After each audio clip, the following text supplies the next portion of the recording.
5x6 Skyview Network, sponsored by Terry Lambert Hyundai. We've had some pretty cool mornings lately, and believe it or not, it is getting even cooler than that. Dare I say chilly, upper 50s for our lows tonight through Friday morning. I will have more details on the forecast coming up.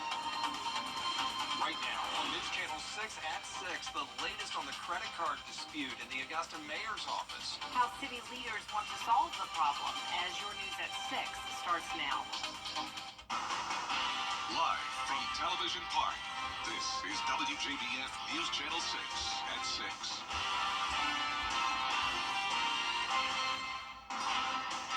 Good evening, everyone. I'm Jenny Montgomery. I'm Brad Means. We do thank you for joining us. Coverage you can count on begins with finding a solution to Augusta's credit card controversy in the mayor's office. City leaders are working behind the scenes to find a solution, but there's disagreement about the credit card limit.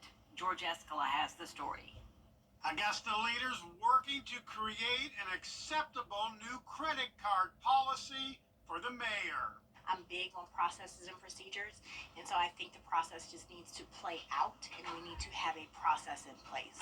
Mayor Johnson doing city business on his personal card because there's a $500 a day limit on city cards. So the proposal is to issue the mayor a city credit card and set the spending limit at $15,000 a day. If you look at other cities, let's look at Savannah, for instance. They had a $25,000 a month credit limit for the mayor, and he has no holdback on his daily expenditures. But other commissioners are looking to set a monthly rate. I can live with the $10,000 limit with no daily limit, George, no daily limit, but with the $10,000 monthly limit. Is 15,000 the right number? Too high, too low? I mean, it seems like the right number, but again, this is politics, and you have to work out based on colleagues' feelings on where they think it should go. I'm not going to give a cap because honestly and truthfully, it may be lower than, it may be more than. I want to see facts. I'm a fact-based person. When you put a credit limit on a mayor saying you can't spend more than $500 a day or more than $10,000 a month, even though it doesn't even come close to his budget, you're holding him back, you're holding him down, and that means he's got to come back before the commission. It's just a dog and pony show that needs to stop. It appears city leaders have a lot of business still to do when it comes to a new credit card policy for the mayor. In Augusta, George Escala, WJBF, News Channel 6. It is time now for a first check of our weather. Here's Chief Meteorologist Jenna Petracci. Gorgeous day, Jenna. Yeah, plenty of sunshine for us to enjoy today, and tomorrow will be very similar as well. This morning, you definitely probably noticed the chill in the air. Temperatures started out in the low 60s pretty much across the board. 61 out of Aiken Regional Airport and Augusta Busch Field. Places like McCormick only at 60 degrees. Didn't see any upper 50s the past night, but that could change as we go into tonight and tomorrow morning. Mid 80s right now, and even some low 80s here in Allendale and Barnwell. 85 in Evans. Millen, you're at 84 degrees. Same thing in Augusta. Gibson at 85. 83 in Waynesboro. So very consistent temperatures. Sunshine for everyone. Looking fantastic out here on our Terry Lambert Hyundai Skyview cam outside the station.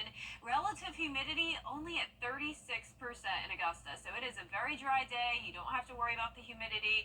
Satellite and radar showing the clear conditions. Just a little bit of cloud cover to our south. Scattered showers over into Alabama as well. And of course, Florida has been dealing with the rain pretty much all week long due to this trough of low pressure. Now for us, we have high pressure overhead, and that is keeping us dry, also bringing in this northeast wind. So it's a little bit breezy at times. Right now, sustained winds at 13 miles per hour in Augusta, gusts up to around 20. Tomorrow will be breezy as well with very similar temperatures. In the meantime, tonight though, upper 70s by 7 p.m., all the way down into the low 70s by 9 p.m. And as I mentioned, it will get even cooler tonight. Forecasted low is 80 or 58 degrees. I almost flip-flopped it because that's what we typically have this time of the year. Record low is 58, set back in 1930. So we could be tying that record, but as we go into the weekend and next week, we will heat right back up. I'll have a look at that 10-day forecast coming up, but back to you. All right, Jenna, thank you. Well, tonight is the big night. All eyes will gun was found on campus at Cross Creek High School. In a letter to parents, the district says school leaders received a tip about a student having the gun. It was found and confiscated after a search. The situation is being addressed by school system police. No one was injured. Bamberg County now, where they're issuing a mosquito alert because of all the flooding from Tropical Storm Debbie. County leaders urging homeowners to do their part by trimming overgrown bushes, cleaning their yards, getting rid of buckets, tires, anything that can hold water. It's amazing. It takes such a tiny amount of water for mosquitoes to breed, thousands and thousands of them. Work crews spraying and treating as best they can in some parts of the county. In other parts, it's just a waiting game. Residents along the Edisto River Basin are seeing a huge influx of mosquitoes. A lot of the residents who live along dirt roads where that water still may be standing in some of those areas. Keep in mind that residents on those dirt roads, we can't get in there to make any type of repairs until that water completely recedes. The Federal Emergency Management Agency also standing by to help homeowners that got damaged from that storm. The Augusta Exchange Club honoring a special person at the Exchange Club Fairgrounds today. The Georgia Carolina State Fair's Midway was named after the club's fair manager, Joe Taylor. Listen to this. Taylor has spent the last 62 years dedicated to service and the community. He helps enhance each patron's fair experience, making the Georgia Carolina State Fair a cherished event. They have made a decision to name the Midway, Joe Taylor Midway. So I'm just floored. I didn't know anything about this, and I became chairman of the parking lot. Then I became vice chairman of the gates. Then I became chairman of the community building. Then I became chairman of the fellowship committee. And then I served as president, went through the chairs in 1998, became fair manager in 1999. The Georgia Carolina State Fair is back this year from October 18th to 27th. Still ahead on News Channel 6 at 6, former President Donald Trump visiting the... And Jenna has stepped back over to the desk for another check of the weather. Well, it's a false fall, guys. It is feeling really nice outside, but we will be heating right back up next week. Low to mid-90s are on the way, and the humidity will be going back up as well. I'll have a look at that full forecast when we return. The fact is, you can't always choose the weather, but you can choose your weather app. Go with the most accurate and most trusted, the Live 536 mobile app. Download it today. Now, your most accurate forecast with WJBF Live Viper 6. Welcome back. It is a lovely Thursday evening. Abundant sunshine across the CSRA. Looking great here on our Terry Lambert Hyundai Skyview Cam into Emmanuel County. A bit breezy. We have an east wind coming in at 13 miles per hour. Pay attention to these dew points and humidity. That is why it's feeling so nice outside today. Dew points down to the low to mid 50s. Humidity around 30%. So in return, the actual temperature is about what it's feeling like 82 outside. So we don't have to worry about any extreme heat this week. That will change next week, as I mentioned just a moment ago. But in the meantime, these temperatures are pretty consistent, anywhere from around 81 up in McCormick down to 84 in Wrightsville. So even our southern counties that typically stay a bit warmer are getting a taste of the cooler temperatures as well. We also have some clouds down in southern Georgia, some scattered showers over towards the west into Alabama. And as we zoom out here, you can see that trough of low pressure bringing a lot of rain down to Florida. But most of this half of the country is dry, all thanks to high pressure in control. That's also bringing the cooler air. So tonight we'll be going down into the upper 50s, believe it or not. High of 84 for your Friday, and these temperatures resemble what a typical week in October looks like, the first week of October. So it's definitely very similar to fall-like temperatures, and that's perfect for football.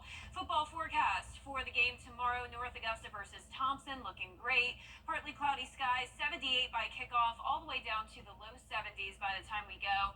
So the temperatures won't be quite as cool for Friday night into Saturday. We'll be more so into those low 60s once again, but still nearly 10 degrees below average. And then as we go into the next week, that's when we'll get back to around average in those low 70s. High temperatures will also be on the rise, all the way up to 90 degrees by Sunday, mid 90s by this time next week, 96 for Thursday. So we're going from way way below average to actually above average.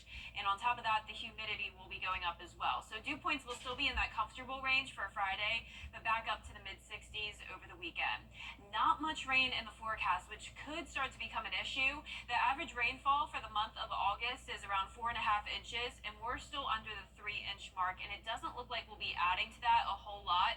So overall, the month of August will be ending on a dry note. I know a lot of us will be wanting the rain, especially with those hotter temperatures. We could use it to help cool us down, but definitely no rain over the next few days. You can see that trough staying to our south and east, scattered showers off the coast and still down in the Sunshine State. Well, some clouds here and there, that northeast wind still bringing in the drier air though. So overall, pretty consistent conditions over the next couple of days. And for those lows tonight, we'll have a pretty big spread, anywhere from around 54 in Saluda down to 62 in Swainsboro under clear skies. Highs tomorrow will be very similar to today, around 84 to 86 degrees. Here's a look at that 10-day forecast. Plenty of sunshine all the way until this time next week. Possibly a stray shower next Thursday as we heat up into the mid-90s. And then we'll see a few showers and storms into next weekend. Now, congratulations to today's umbrella winner. That is Jean Lambert from Augusta. Jean, you can pick up your umbrella here at the station and sign up to win yours on WJBF.com. All right, Jenna, thank you. Coming up, the Atlanta Braves looking to win their series over the Phillies. And we'll preview week 2 of Game Night Live, North Augusta at Thompson. Kira Goldstein has sports next. This is Greg Hunt. Now, WJBF sports coverage you can count on. Week 2 of football is almost here, and over on Game Night Live, it will be another matchup of two powerhouse schools as North Augusta takes on Thompson in the Brickyard. These two teams have not played each other since 2019, where the Bulldogs got a shutout win. But a lot has changed in 5 years, including a new head coach at North Augusta. While Thompson is looking to get back in the win column after their loss to Evans, this will be the season opener for the Yellow Jackets, and they are looking to start out strong. Both Coach Youngblood and Coach Bush spoke about what their ball clubs will each need to do to get the win and how much they're looking forward to another matchup. Well, the biggest thing is our offensive line and defensive line is going to have to carry us. We're going to have to make sure that we do a good job of taking care of those guys, and we're going to have to run the football. You know, Trey is a 1,000-yard back for the last 2 years, and he's going to get his fair share of touches. And then we just got to find some role players to go with him on the outside to give us a chance to move the ball. And then defensively, we got to find a ways to get stops. You know, opening up in the Brickyard is going to be tough. Coach Youngblood's done a great job with that program. Going over there at opening season is going to be tough. You know, it's a game that our guys are looking forward to. They've got it marked on their calendar. They know what they're going up against. They know the competition is going to be, and you know, we expect a great game. Kickoff is at 7:30 p.m. on Friday, and you can catch our coverage with John and AB over on MeTV. The Atlanta Braves are looking to get back in the win column and take the series as they face the Phillies in Game 3 at Truist Park. Former Augusta Green Jacket Spencer Schwellenbach will be on the mound tonight, getting the start for Atlanta. First pitch is at 7:08 p.m., and I'll have those highlights for you later on. The PGA Tour playoffs continued on Thursday with round 1 of the BMW Championship out in Colorado. Keegan Bradley leads the way at 6 under, followed by the winner of the first leg of the playoffs, Hideki Matsuyama. Now, Matsuyama was one of quite a few golfers who hadn't finished their round before play was suspended due to inclement weather, so he'll have one more hole to go when play resumes. Then right behind him is a host of golfers who did finish their round. They're all sitting at 4 under. And then a little further down at 3 under is Rory McIlroy, followed by world number 1 Scotty Scheffler, who's tied for 15th at 1 under. 3+ rounds to go. A lot of excitement still in store. We'll have more on the BMW Championship later on this week. The Atlanta Falcons have been nothing if not productive this offseason, and they continued that trend on Thursday when the team announced they signed cornerback A.J. Terrell to a 4-year, $81 million extension. The former Clemson star was drafted 16th overall in 2020, and since then he's been Atlanta's top cover man. With the extension, Terrell becomes one of the highest paid players at his position, and he is tied to the Falcons through the 2028 season. And finally, it's time to vote for our Football Friday Night Player of the Week. This week's nominees are Lakeside's Ty Jones, Burke County's Amir Williams, Cross Creek's Cam Nixon, and Harlem's Giovanni Arroyo. The poll is on WJBF.com, and you can vote once a day until Friday night at 11 p.m. p.m. The winner will be announced during our FFN show, so be sure to get your vote in as we pick our Football Friday Night Player of the Week. Yeah, don't have to wait till FFN this week. know. There's football Thursday. Yeah, night, so we'll have football tonight. Can't wait. Thanks a lot. We appreciate that. Kira? Yes, and we will be right back. Stay with us. We're putting our foot down to keep our feet up. It's been something people have talked about for years, mostly in science fiction, right? Could somebody freeze themselves, then be reanimated in the future? There's a company in Switzerland claiming to offer that $222,000 plus $55 a month to put your body on ice. 6 people have done it so far. I wouldn't want to do that. Thanks. No. Me neither. Well, that is our report for now. We appreciate you back at 7 after World News tonight. Good dinner conversation. Yeah, you do love We'll it. see you again after the convention.